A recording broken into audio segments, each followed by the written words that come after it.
মাশরাফি বলেছে যে বোধহয় হি ইজ আনফিট, যেহেতু সে কিছু ইনজুরির একটা ব্যাপার আছে।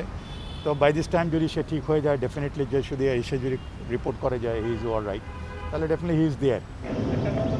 বিসিবি পরিচালক জালাল ইউনুসের শনিবারের বক্তব্যে বোঝা যায় মাশরাফি বিন মুর্তজার ইনজুরির মাত্রা সম্পর্কে এখনও পরিষ্কার কোনো চিত্র নেই। টি-20 টুর্নামেন্টে তার থাকা না থাকার প্রশ্নের উত্তরটা নির্ভর করছে যে স্ক্যানের উপর, সেটা যে করানো হয়নি এখনও।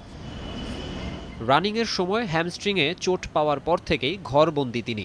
2 সন্তান করোনা আক্রান্ত হওয়ায় থাকতে হচ্ছে আইসোলেশনে। বিসিবি সূত্র জানিয়েছে 8 থেকে 10 নভেম্বরের আগে আর স্ক্যান করাতে পারছেন না জাতীয় দলের সাবেক অধিনায়ক। আমরা ওকে সামনাসামনি দেখতে পাচ্ছি না। কোভিড পরিস্থিতির কারণে ওর স্ক্যান করা সম্ভব হচ্ছে না। 8 থেকে 10 তারিখের আগে ওর বাসার কোয়ারেন্টিন শেষ হবে না। সে বের হতে পারছে না, স্ক্যানও করতে পারছে না। তবে জাতীয় দলের ফিজিওর সঙ্গে ওর ভিডিও কনফারেন্সে কথা হচ্ছে, কী ধরনের ব্যায়াম করবে সেটা বলা হচ্ছে।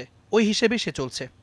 ভিডিও কনফারেন্সে দেখে মাশরাফির ইনজুরির অবস্থা বোঝার চেষ্টা করছে বিসিবির মেডিকেল টিম। তবে যে মাত্রারই হোক, মাঠে ফিরতে যে কিছুটা সময় লাগবে সেটা নিশ্চিত।